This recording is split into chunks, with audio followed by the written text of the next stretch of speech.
Assalamualaikum warahmatullahi wabarakatuh. Bismillah, alhamdulillah, wassalatu wassalamu ala rasulillah Sayyidina Muhammad ibn Abdillah wa ala alihi wa sahbihi wa mawalah wa la hawla wa la quwata illa billah. Rabbi syrah li sadri wa yassir li amri wa hlul 'uqdatam min lisani yafqahu qawli. Subhanaka la ilma lana illa ma 'allamtana innaka antal alimul hakim. Amma ba'd. Anak-anakku yang dimanapun kalian berada, yang saya cintai dan saya banggakan, alhamdulillah, pertama-tama marilah kita memanjatkan puja-puji syukur kehadirat Allah Subhanahu wa Ta'ala yang telah melimpahkan rahmat dan hidayah serta inayah kepada kita semua, sehingga pada kesempatan pagi hari ini kita masih diberi umur panjang, diberi kesempatan untuk berkumpul bersama dalam agenda matsama dan badan sehat walafiat, tidak kurang suatu apa. Semoga kita semua senantiasa diberkati oleh Allah Subhanahu wa Ta'ala dan diberi ridho darinya sejak dunia hingga akhirat, amin ya rabbal alamin. Anak-anakku yang saya banggakan dan saya cintai, pada kesempatan kali ini agendanya adalah tentang akhlakul karimah. Sebelum saya menyampaikan materi tentang akhlakul karimah, mestinya anak-anakku baru pertama kali ini bertemu dengan saya. Oleh karena itu, perlu saya perkenalkan diri. Saya adalah Pak Hadik, atau nama lengkapnya Muhammad Hadik. Kebetulan di MTS N2 Gunung Kidul saya mengampu mata pelajaran bahasa Arab. Semestinya tentang akhlakul karimah ini mestinya yang mengampu atau yang menyampaikan Pak Guru yang mengampu pelajaran akidah akhlak. Tapi karena baru ada mutasi guru akidah akhlak yang lama sudah dipindah, sementara guru akidah akhlak yang sekarang ada guru yang baru, yaitu Pak Samrodin nantinya. Saya nanti mengampu bahasa Arab kelas 8 dan kelas 9. Mungkin anak-anak kelas 7 belum bisa bertatap muka dengan Pak Hadik selama tahun pelajaran 2020-2021. Mungkin kalau anak-anak nanti sudah naik kelas, mungkin baru bisa bertemu dengan Pak Hadik dalam pelajaran bahasa Arab. Asal Pak Hadik adalah dari Desa Pelembutan, Kecamatan Pelayan, Kabupaten Gunung Kidul. Mungkin itu cukup perkenalan dari Pak Hadik. Untuk selanjutnya, Pak Hadik mau menyampaikan materi tentang akhlakul karimah. Akhlakul karimah atau bisa diartikan budi pekerti yang mulia. Akhlak itu dari bahasa Arab, kata jamak dari khuluq yang artinya tabiat atau watak. Kalau karimah sendiri itu artinya mulia, jadi akhlak yang mulia. Menurut Ibnu Mandur dalam kitab kamusnya Al-Munjid itu memberikan pengertian bahwa akhlak adalah konsep atau gambaran batin manusia. Menurut Imam Ghazali, akhlak adalah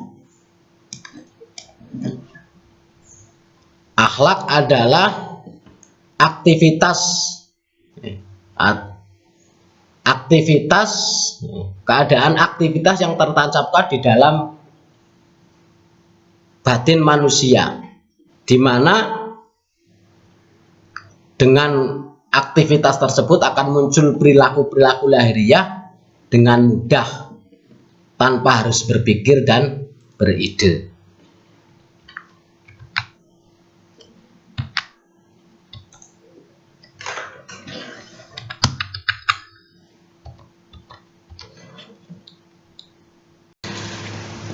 Dari pengertian akhlakul karimah di atas atau pengertian akhlak tadi, kita dapat memahami bahwa manusia dapat dipuji dan disanjung dari perilaku yang muncul dari jiwa yang baik dan keinginan yang tulus, bukan dari perilaku yang dibikin-bikin seperti cari muka atau camuk, jaim, jaga image, sowi atau sok wibawa dan lain-lain. Itu sama sekali tidak ada kebaikannya. Oleh karena itu, mestinya ketika kita melakukan sesuatu atau berucap sesuatu harus dilandasi dengan keinginan yang tulus, bukan karena dibuat-buat. Karena sebagian ulama berkata, ma'asarra abdun sarirata khairin illa albasahullah rida'aha wal asarra sarirata syarrin qattu illa albasahullahu rida'aha. Yang artinya, tidaklah seorang hamba merahasiakan satu kebaikan kecuali Allah pasti akan memperlihatkan kebaikan itu pada dirinya. Dan tidaklah seseorang hamba merahasiakan satu kejahatan kecuali pasti Allah akan memperlihatkan kejahatan itu pada dirinya. Artinya, walaupun umpama kita batin satu kejahatan, walaupun orang lain tidak melihat, suatu saat pasti Allah akan memperlihatkan kejahatan itu pada perilaku kita. Demikian pula ketika kita batin baik, perbuatan baik kepada seseorang, walaupun kita merahasiakan, suatu saat pasti Allah akan memperlihatkan dalam perilaku kita. Adapun tujuan daripada melaksanakan akhlakul karimah adalah agar kita mendapatkan ridho dari Allah dan memperoleh kebahagiaan dunia dan akhirat. Oleh karena itu, Nabi Muhammad SAW diutus adalah untuk menyempurnakan akhlak yang mulia.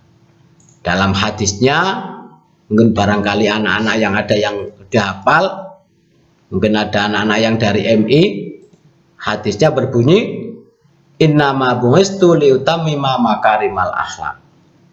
Yang artinya, sesungguhnya aku diutus oleh Allah untuk menyempurnakan akhlak yang mulia. Kedudukan akhlak karimah dalam Islam. Akhlakul karimah memiliki kedudukan yang sangat tinggi dan penting dalam agama Islam. Ibnul Qayyim berkata, ad-dinu kulluhu khuluqun, faman zada 'alaika fil khuluq zada 'alaika fid din. Yang artinya, agama Islam itu semuanya akhlak. Barang siapa yang meningkat akhlaknya, niscaya meningkat pula agamanya. Demikian pula barang siapa yang merosot akhlaknya, secara otomatis merosot pula agamanya.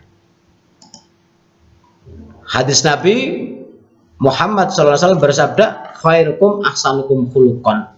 Sebaik-baik kalian adalah orang yang baik akhlaknya. Dari standar orang itu tinggi agamanya itu dilihat dari akhlaknya. Walaupun itu tidak jadi kepastian. Akhlak dibagi menjadi dua. Pertama, akhlakul karimah atau akhlak mulia, yaitu akhlak yang dianggap baik menurut syarak atau hukum Islam. Yang kedua, akhlak madmumah atau akhlak tercela, yaitu akhlak yang dianggap jelek menurut syara atau hukum Islam. Segala perbuatan yang itu secara hukum Islam itu dianggap baik, itu namanya akhlak yang mulia atau akhlakul karimah. Sebaliknya, semua perilaku ucapan yang itu secara hukum Islam itu dilarang atau dianggap berbuat dosa, itu termasuk akhlakul madmumah. Di antara akhlak mulia menurut agama Islam yaitu pertama, sabar atau tahan uji. Tahan ketika memperoleh ujian. Kita seringkali mendapat ujian atau cobaan mungkin langsung dari Allah atau mungkin lantaran dari sesama manusia. Kalau mendapat cobaan atau ujian dari Allah, mungkin kita kena sakit, atau mungkin rumah kebakaran, atau mungkin ya saudara kita atau orang tua kita meninggal, itu namanya ujian. Ya. Kita orang Islam mestinya harus tahan uji atau sabar. Kita mengembalikan bahwa segalanya dari Allah Subhanahu wa Ta'ala. Nah, Nabi Muhammad SAW pernah memperingatkan kita, as-sabru inda sodamatil ula. Sabar itu ketika benturan pertama. Jadi ketika kita dibenturkan dalam satu ujian, kita bisa sabar, itu termasuk kita orang yang bersabar. Nah, sabar itu termasuk akhlak yang mulia. Yang nomor dua adalah santun atau tidak kasar. Mestinya kita sebagai umat Islam harus berakhlak atau berjiwa santun. Ya. Santun artinya lembut lah, tidak kasar. Karena kita kadang kita melihat ada orang yang penampilannya halus, ada yang penampilannya kasar. Nah, orang yang berpenampilan halus, lembut, itulah akhlak yang mulia. Ketika kita melihat orang yang berpenampilan kasar, itu harus kita jauhi dan dalam perilaku kita harus kita hindari. Kemudian di antara akhlak yang mulia adalah penyayang. Kita harus menyayangi yang lebih kecil. Sayang kepada siapa saja, termasuk kepada makhluk Allah semua, termasuk kepada hewan. Kita nggak boleh sembarangan membunuh, apalagi menyiksa. Ya. Dalam aturan Islam pun ketika kita menyembelih unggas atau mungkin menyembelih hewan ternak, itu disyaratkan harus pakai golok atau pisau yang tajam agar biar cepat mati hewannya. Nggak boleh ketika kita membunuh hewan, walaupun itu hewan mungkin hewan galak atau hewan yang sering mengganggu kita seperti tikus, nggak boleh kita membunuh dengan membakar atau mungkin kita masukkan ke dalam air, itu kita nggak boleh. Ya. Kalau kita disunahkan ketika membunuh hewan yang boleh dibunuh, itu harus sekali pukul menikmati. Ya, minimal 2 atau 3, jangan sampai berlebih. Ya, apalagi dengan dibakar itu namanya menyiksa, itu namanya nggak punya sifat penyayang. Kemudian akhlak yang diantara akhlak yang mulia adalah dermawan, suka memberi. Kita orang Islam sangat disarankan agar menjadi orang yang dermawan, tidak pelit atau bakhil. Ya. Karena orang yang dermawan itu dekat dengan Allah, dekat dengan manusia, dan dekat dengan surga, dan jauh dari neraka. Sebaliknya, orang yang bakhil atau orang yang pelit itu jauh dari Allah, jauh dari manusia, jauh dari surga, dekat dengan neraka. Kemudian sifat akhlakul karimah yang lain adalah punya rasa malu. Malu ketika melakukan satu kejahatan. Malu ketika kita memperlihatkan aurat kita. Malu itu sangat baik untuk laki-laki, lebih-lebih untuk perempuan. Orang anak perempuan mestinya harus lebih malu daripada anak laki-laki. Zaman sekarang itu banyak sekali anak-anak atau anak wanita yang tidak punya rasa malu ketika memperlihatkan auratnya. Kita umat Islam itu diajari bahwa aurat perempuan itu kan seluruh tubuh kecuali wajah dan kedua telapak tangan. Tapi kita seringkali melihat kadang mungkin murid MTS kalau di sekolah mungkin pakai jilbab, tapi ketika sudah pulang ke rumah main keluar malah cukup pakai celana pendek. Itu namanya punya rasa malu. Nah, itu mestinya nanti anak-anak setelah masuk ke MTS pakai pakaian wajib, pakai jilbab, mestinya ketika di rumah juga diteruskan.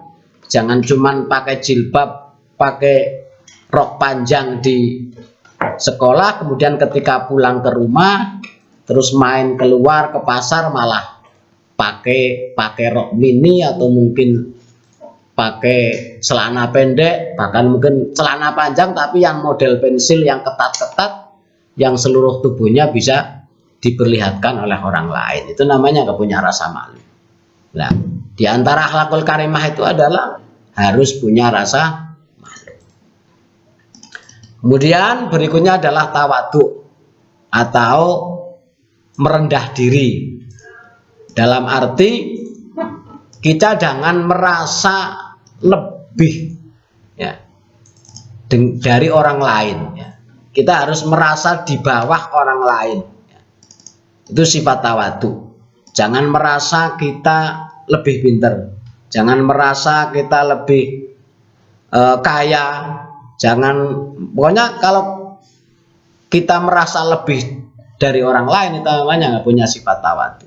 Sifat tawadhu mestinya kita harus merasa lebih rendah daripada teman kita. Kemudian sifat berikutnya adalah berani dalam kebaikan. Kita harus berani melakukan kebaikan, berani melakukan sesuatu hal yang bermanfaat, bukan berani sama orang tua, ya. Berani sama guru karena melawan, itu tidak, tapi berani dalam segala bentuk kebaikan dan sesuatu yang bermanfaat. Contohnya kita nggak tahu berani bertanya, ya. Kita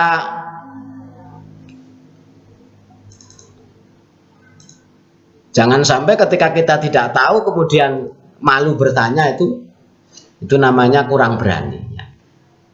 Jadi berani adalah salah satu sifat yang mulia. Kemudian sifat berikutnya adalah adil.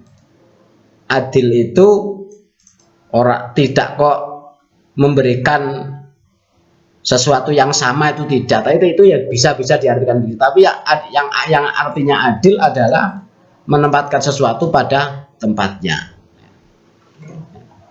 Mungkin orang tua kalian mungkin ketika memberi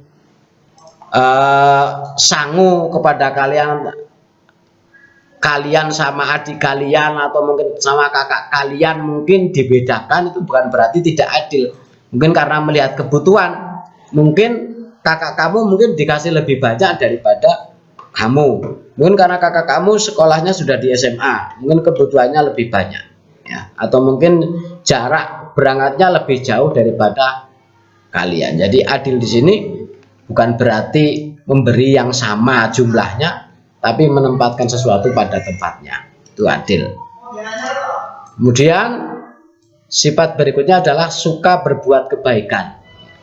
Alangkah baiknya kepada siapapun kita harus berbuat kebaikan, baik kepada orang Islam maupun non Islam. Kita disunahkan untuk berbuat kebaikan selagi itu tidak merusak akidah kita. Kemudian sifat berikutnya adalah memenuhi hajat atau kebutuhan orang lain. Ketika orang lain punya hajat atau mungkin kebutuhan, kita wajib menolong, kita wajib membantu. Jangan sampai kita pelit ya. Ketika tetangga kita punya hajat, punya kebutuhan, kemudian kita overl, ya. Kita nggak mau menolong, itu bukan akhlak yang baik. Akhlak yang baik, ketika ada orang yang membutuhkan, kita harus cepat-cepat memenuhi kebutuhan orang tersebut. Sifat berikutnya adalah memejamkan mata untuk berbuat kemaksiatan. Kita oleh Allah dilarang mengumbar mata kita, ya, melihat bebas apapun kita lihat, ya, itu nggak boleh. Jadi kita ketika pandangan kita melihat dengan nafsu, ya, mungkin melihat teman bukan jenis kita, laki-laki melihat perempuan, perempuan lihat sama laki-laki, itu mestinya jangan memakai pandangan yang nafsu, karena itu akan menimbulkan kemaksiatan. Ketika kita punya nafsu untuk melihat teman lawan jenis kita, mestinya kita harus memalingkan mata dan tidak meneruskan pandangan kita. Kemudian sifat berikutnya adalah mencegah atau menahan untuk tidak menyakiti. Salah satu akhlak yang mulia, ya, jangan sampai kita mendahului menyakiti orang lain. Itu minimal. Syukur ketika kita disakiti, kita tidak membalas menyakiti. Tapi minimal kita tidak boleh mendahului menyakiti orang lain. Atau ketika kita melihat pecahan kaca atau mungkin duri di tengah jalan, kita segera wajib menyingkirkan biar tidak menyakiti orang lain. Jangan sampai ketika kita melihat atau tahu ada duri atau mungkin ada pecahan kaca di jalan orang umum, terus kita biarkan, kita tidak mau menyingkirkan duri tersebut. Itu namanya kita sama saja menyakiti orang lain. Kemudian sifat berikutnya adalah dapat dipercaya. Ketika kita mendapat amanah, ya, atau mungkin kita janji kepada seseorang, mestinya kita harus dapat dipercaya, menepati janji. Kaitannya dengan menepati janji. Jangan sampai umpama kita mungkin punya tanggungan kepada orang lain, kemudian ditagih, kemudian kita janji hari Senin nanti saya penuhi, hari Senin mungkin saya kembalikan, tapi nyatanya pas hari Senin kamu tidak bisa memenuhi, nah, tapi tanpa ada omongan, ya, kemudian diundur lagi, itu namanya tidak dapat dipercaya. Kemudian sifat berikutnya adalah itu saja yang menepati janji, ya, berkaitan dengan dapat dipercaya. Kemudian berikutnya adalah jujur. Jujur juga ada kaitannya dengan dapat dipercaya, menepati janji, itu sama saja. Jujur itu antara perbuatan, antara ucapan dan perbuatan sama. Ya. Kalau kita bilang A, perbuatan kita harus A. Ya. Kalau kita mengucap B, perbuatan kita juga harus B. Ya. Kemudian akhlak berikutnya adalah manis wajah atau ceria, tidak cemberut. Mestinya ketika kita bertemu dengan orang lain atau sesama teman, wajah kita perlu penuh sapa. Ya, jangan memalingkan wajah kita, apalagi dengan wajah yang masam. Ya. Karena Nabi Muhammad pernah bersabda, wajah yang masam itu termasuk tanda-tanda api neraka. Sifat berikutnya adalah baik ucapan. Kita mestinya sebagai orang Islam harus bisa menjaga ucapan. Jangan sampai ucapan-ucapan yang jelek, ucapan-ucapan yang kotor keluar dari mulut kita. Apalagi kita sampai mengucap ucapan-ucapan yang kotor, seperti mungkin bilang anjing, bajingan, dan lain sebagainya, itu kita nggak boleh. Kemudian sifat berikutnya adalah fokus pendengaran. Ketika teman kita sedang berbicara, alangkah baiknya kita diam, kita dengarkan dulu, baru ketika pendengaran yang baik lah. Ketika kita ada teman kita berbicara, kita harus fokus, kita mendengarkan. Kita ketika pembicaranya teman kita baik, kita ikuti, kalau memang jelek kita buang. Sifat berikutnya adalah baik sangka. Kita kepada orang lain, termasuk kepada Allah, harus punya prasangka yang baik. Jangan sampai kita punya prasangka yang tidak baik kepada siapapun, kecuali kalau memang kita boleh berprasangka jelek, tujuannya untuk waspada saja.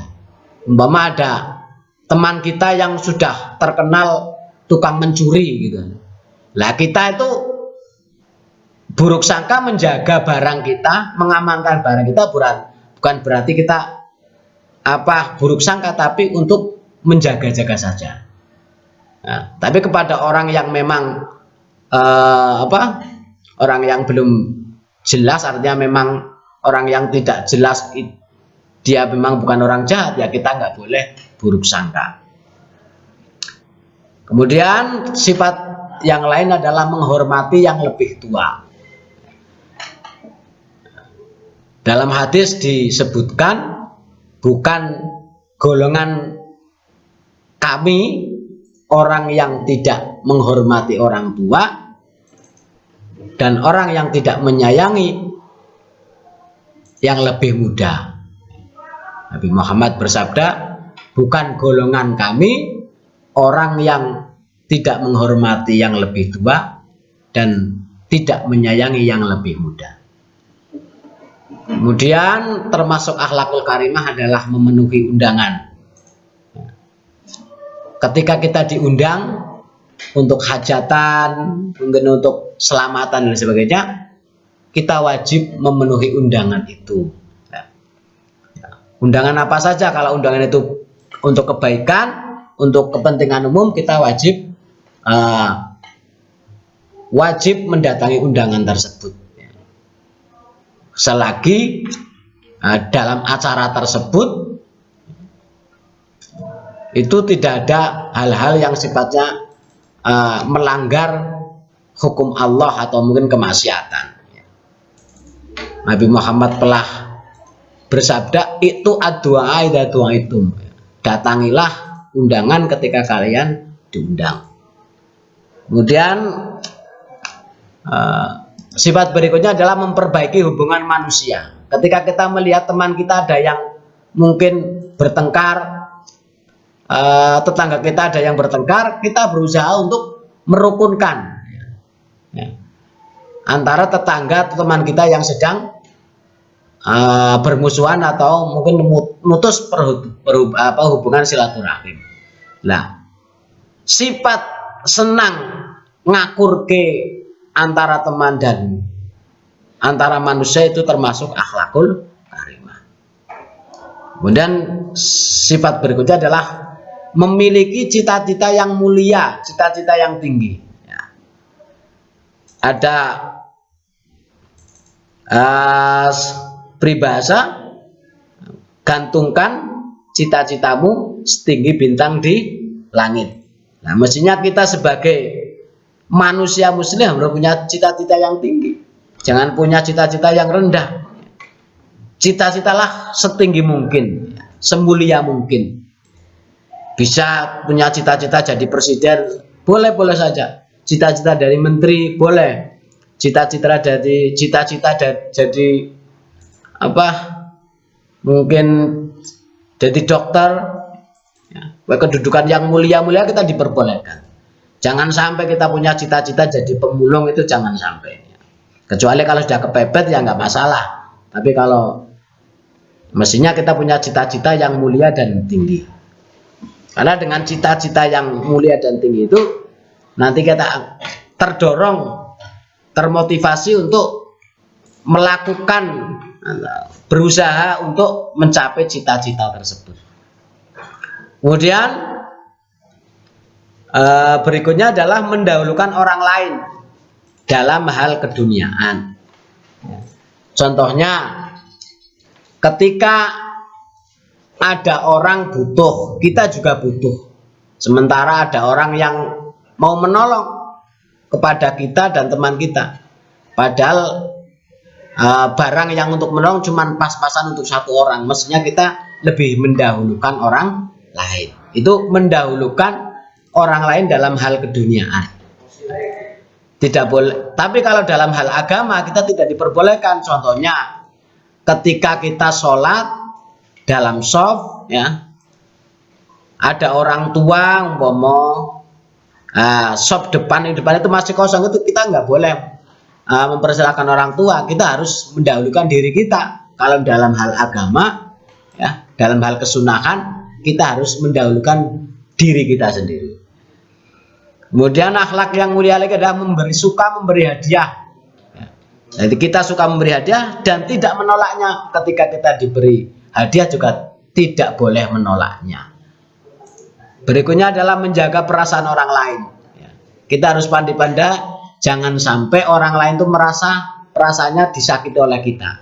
Baik dengan perilaku kita, dengan wajah kita, dengan ucapan kita. Itu jangan sampai kita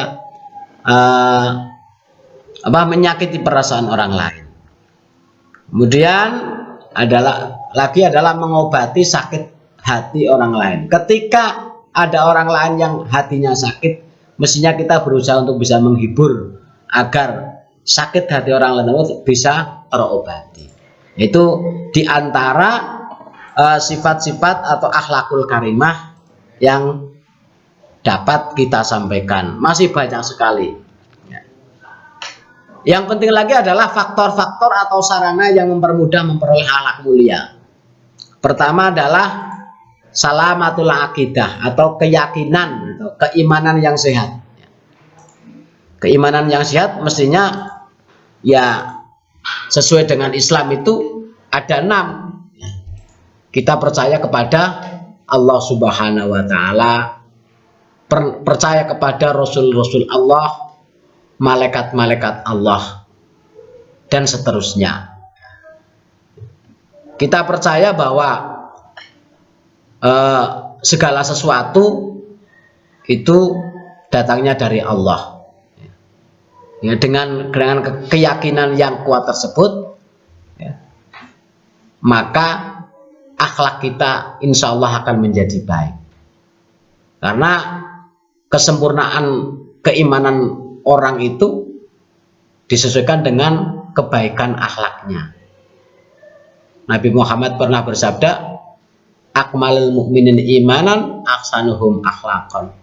Sempurna-sempurnanya imannya orang mukmin adalah orang yang baik akhlaknya. Itu sarana untuk agar kita memperoleh akhlak yang mulia. Kemudian yang kedua adalah doa. Doa juga termasuk sarana agar kita diberi perilaku yang baik. Ya. Nabi dalam doanya, Allahumma hdini li ahsanil akhlak, la yahdi li ahsana illa anta, wasrif anis sayyi'aha, la yasrifu anis sayyi'a illa anta. Yang artinya, ya Allah, tunjukkanlah saya kepada akhlak yang baik.